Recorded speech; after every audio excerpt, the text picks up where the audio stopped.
Well, hey everybody, welcome back to Carolina Living. I'm your host, Jimmy Grappone, here with Sarah Zdeb. We're with JPAR Carolina Living Real Estate, serving the greater Charlotte area in North and South Carolina. It's January 2023. We're sitting in front of this nice, cozy fireplace, which a couple weeks ago you really needed it. Now it's starting to finally warm up and be a little nicer, hopefully. Yeah, welcome to the Carolinas. You have to pack your flip-flops with your snow boots. Exactly. We had some family that came down. My sister lives in upstate New York, and she got down here right before, the day before Buffalo got hit with all that snow. She was flying out of Albany. If she had waited one more day, if she had been flying the next day, she would have gotten delayed. So we have a lot of Northerners in our family, so we were blaming all of them on bringing the cold weather down. Yeah, well, it's funny because I was just talking to another agent and from Michigan originally, right? And you're always trying to escape the cold. That's what we see the trend. Everybody that can work remotely wants to be here now because, well, why wouldn't you? Yeah, and then if you go to Florida, it's too hot, right? Then you're in the summer, it's too hot. So yeah. Well, it's 2023. We're at the new year, the new real estate year. We always want to start fresh, start new, and being the beginning of the year, I want to talk a little bit about what's coming for this year, what people can expect right now, and we keep hearing this big word, recession, everywhere. The recession is coming. We gotta freak out, and there's probably a good chance that there could be a recession on the horizon. But what do we see that doing with the real estate market here locally in Charlotte? Yeah, so you guys got to remember it's all hyper-local. While other places get hit a little bit harder, we've always been kind of in this really cool little bubble here.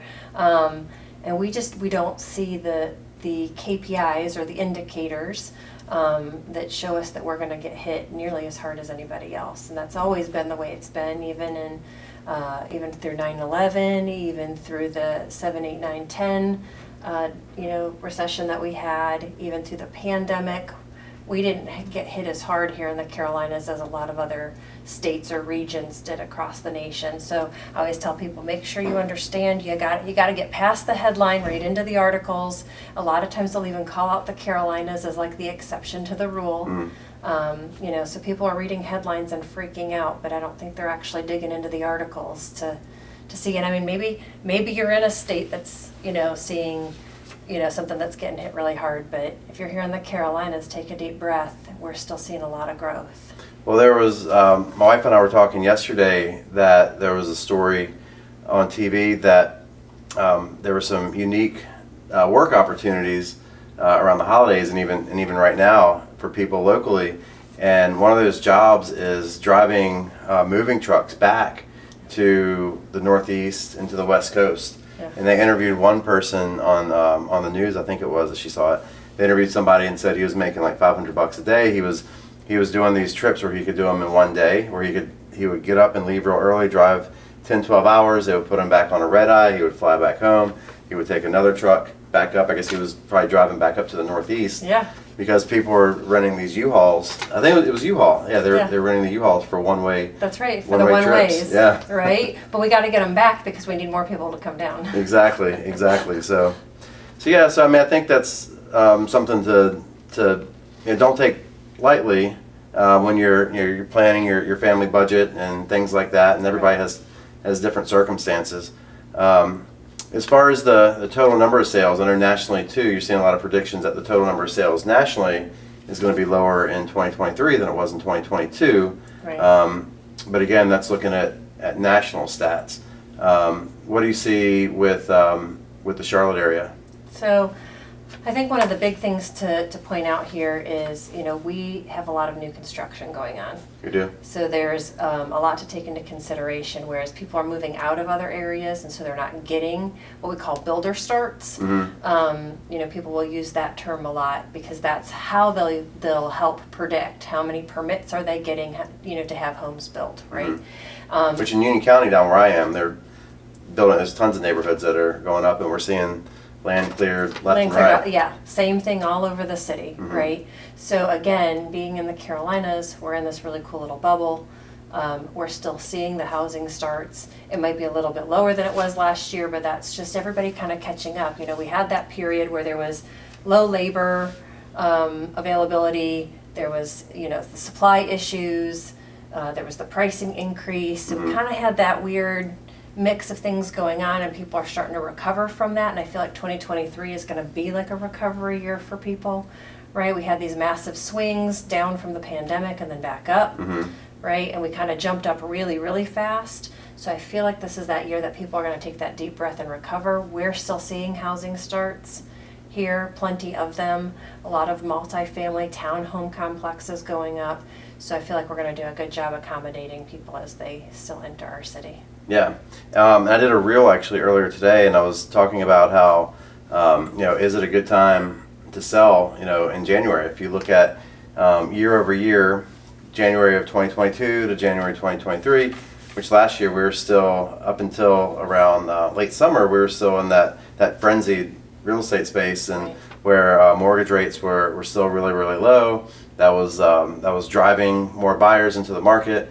It was driving prices up, and now, a year later, mortgage interest rates are twice as high. Instead of being in the low threes, now we're in the mid sixes. But we were up over 7. We were up over 7.25 back in November, and it's come down a little bit. I think we're hanging out around 6.5 or so this year. Do you think people are going to start getting used to these higher interest rates, or? Well, it is the norm, and that's what they don't realize. I mean, even in the early 2000s, people were buying in the 9 and 11%. Yeah. Right, and so what they saw was the anomaly, right, because we had gone through the pandemic. So we saw an anomaly. What they need to understand is we've got to recover from that. These people do have to make money too. They can't give mortgages away for free, right? So it's the millennials who are really going to have to adjust, and the Gen Zers, because they're the ones that are used to these super low interest rates, right? That's right. But then if you've got anybody else who's outside of that category, especially once you start getting closer to that baby boomer population, some of the baby boomers in the early phase of the baby boomers, they were seeing mortgages even sometimes at 17%. I mean, they were doing 11 to 17%. And so we just have to stop and remember, all we're doing is a normalizing. Right. We're actually coming into what is going to be a good norm, for the next couple of years. So January, we're pre-spring market. Traditionally, usually what we end up seeing is around February and March, we start getting more and more listings on the market. More and more buyers are really starting to look, and they want to get their house. They want to buy a house before the summer starts so they can be in the new neighborhood. What are you seeing as far as how the market is going to be this month and then moving into the spring? Yeah, so I think we're starting to already see a little bit of the inventory pickup already. I think people are a little bit excited. We've got some new construction that's popping up now, which I think will be really good for people. I think part of it is going to be you have to have the right agent pricing your home. The pricing is going to be so super important right now, because you do have people who are reading headlines. You do have people who think that they should be waiting because it's still January, right? And they're waiting to see what happens in the spring. You get those people that are kind of like, well, maybe it's a little too early to buy a house, right? So they want to try and wait till the spring, and we tell them, we're like, this is a great time to buy, right? But it's also a great time to sell because the buyers are more serious in this first quarter phase that we're in. But they have to remember too, I mean, we're seeing a little bit of the increase in the inventory, so that's a good thing for them, and making sure that the agents are pricing those listings properly so that they're just not sitting, because they will take their time to pull comps and look through those numbers where they weren't just a year ago. Yeah, just a year ago, everything seemed to be multiple offer. You put the house on the market and you could pretty much just pick your price and you're probably going to get it. And we're in an environment now where that's not the case anymore. We're getting back to more of a normal real estate market. And actually, I prefer it this way. I think it's more equitable for both sides. And I like the ability to be able to negotiate as well. As a buyer, a year ago, you didn't really have much negotiating power. It was just the highest bid usually was going to get it. Now, especially if you're the only one making an offer, you have the opportunity. You might not have to come in at full price. You might be able to ask for some closing costs. You might be a little bit bolder in asking for some repairs or warranties, home warranties, things like that. Some concessions from the seller. And you're seeing, we're starting to see too, with the interest rates being a little higher than they were. You're seeing these creative financing solutions like the 2-1 and 3-2-1 buy down, where sellers are actually contributing a higher amount to closing costs to help them get that lower interest rate so they don't have the shock right away of a higher payment. Right, and because we're not having all the multiple offers, we're getting a lot of buyers that know that they don't have to put as much money down. Yeah. So they're also buying down their interest rate. Right. Which is another smart move that they can make, right? If they know that they've got enough to have the down payment, you don't always have to have 20% down. There are other ways that you can either eliminate that PMI or reduce your payment by buying down your interest rate. And so they're asking for those concessions. Yeah. A lot of times they're getting those concessions.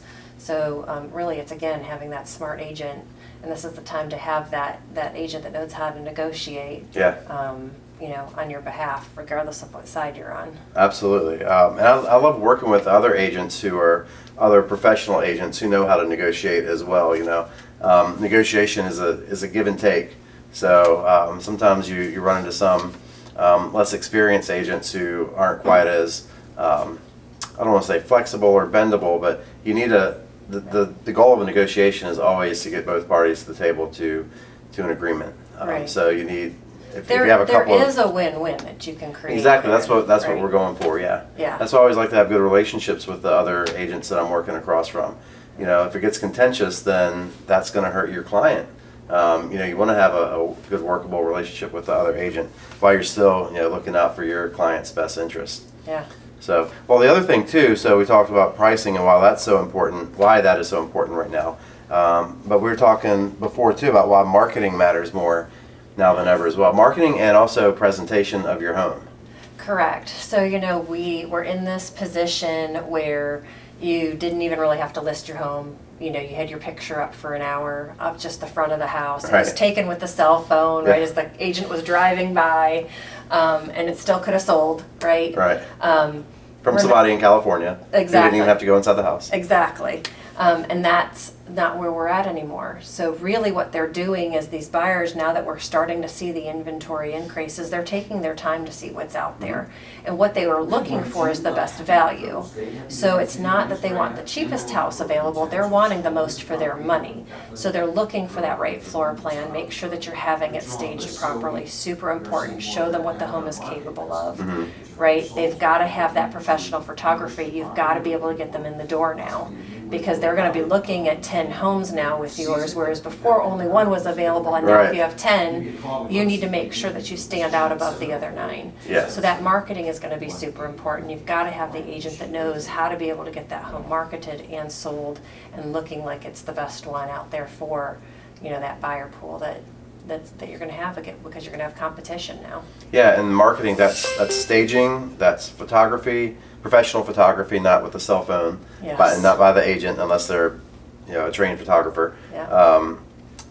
It's videography, it's having the walkthroughs, the 3D walkthroughs as well. Yeah. It's putting it out there on social media and blog posts, and it's flyering and marketing neighborhoods. The neighborhood where the listing is and surrounding move-up neighborhoods as well. Yeah. Signage. Networking with it's the all other that. agents, Yeah. making sure that they all know what's coming on the market. Yeah.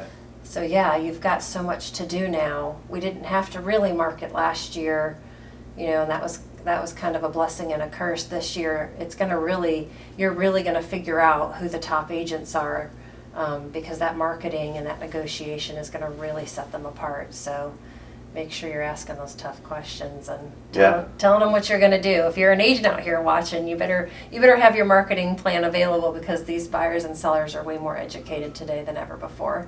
Yeah. So.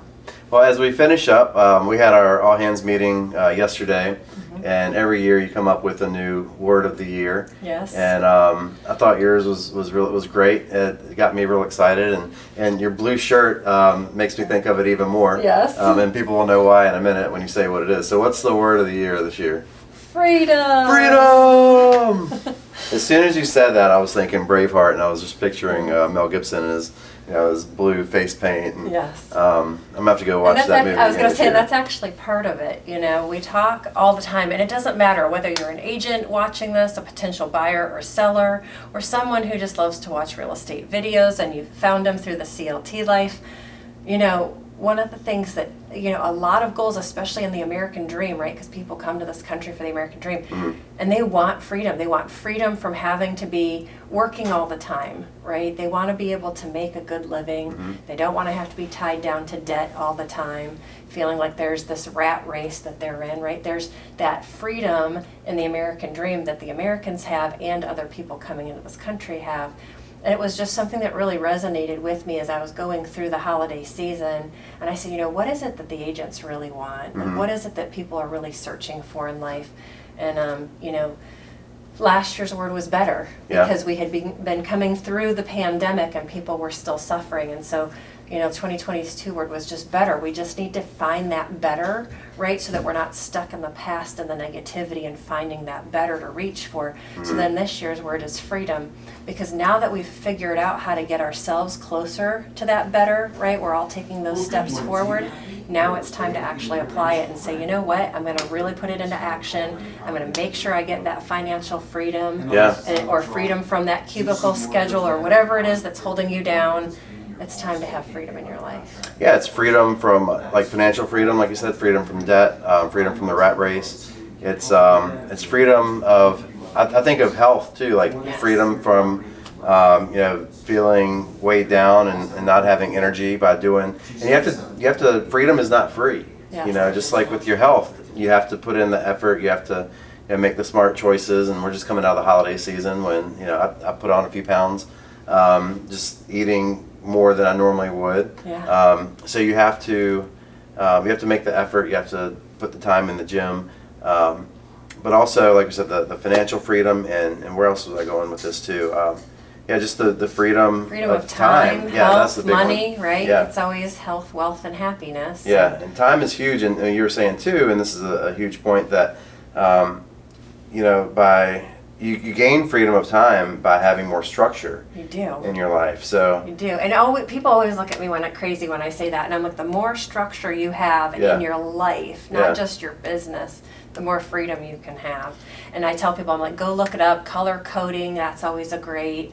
Another agent and I were just talking about Atomic Habits. That's a great book. Yeah, I love that book. The Miracle Morning, starting your mornings Yep, off Savers. right. I do EMJ, which we've talked about before, Yes. the exercise, meditation, and journal. That's right. Which comes from Savers too, That's from right. Miracle Morning. Yeah. So it's just, being able to really figure out, like, what is your groove. You might not be a morning person, that's great, but you've got to figure out how to still get your day started whenever your day starts, and end it the proper way, right? And there's a lot of psychology behind the color coding of a calendar, whether it is a digital calendar or a paper calendar. Some people you still use both, and that's great too. But understanding that color coding, are you actually doing your income producing activities regularly, right? If you're an entrepreneur, right? And are you actually taking that free time to make sure you're getting some sort of balance, whether it is for your health, right, or learning a new skill or a hobby, or working towards something that's going to give you that financial freedom. So what are you doing with your time? It's really important to block it off. Yeah, maybe you have another passion and you want to work on that.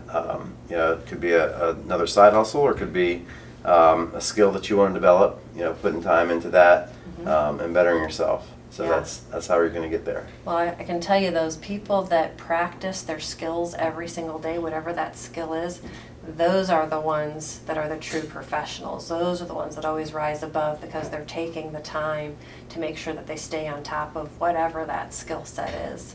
It could be a drummer for all we know, right? But practicing the drums every day, you can have a natural talent for it, but you still have to get in and practice. Well, yeah, professional football players, professional baseball players. Aaron Judge, who, he's in the batting cage every single day, honing your craft. Yeah. So they don't take days off. They don't just take the summer off. They don't just take 3 and 4 week winter breaks, right? They're still practicing even in their off seasons. Yeah.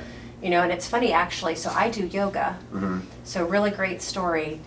Right before spring training for baseball, I had a bunch of baseball players in the yoga studio with us. Yeah. Right? Because they were still getting ready even prior to their getting ready season. Right. Right? They were spending 3 months with us during their off season in the yoga studio, making sure that they kept their flexibility and their core strength. And so it was really balance and all that we've stuff, seen football players in there too. They know that core strength is really good for them. So those guys are in, and the off season, they're in the yoga studios. Yeah. Right. So it's a really great analogy for people to say, hey, you know, you might play football in the fall professionally, right? But then what do you do the rest of the year? They're still training. Absolutely. Yeah.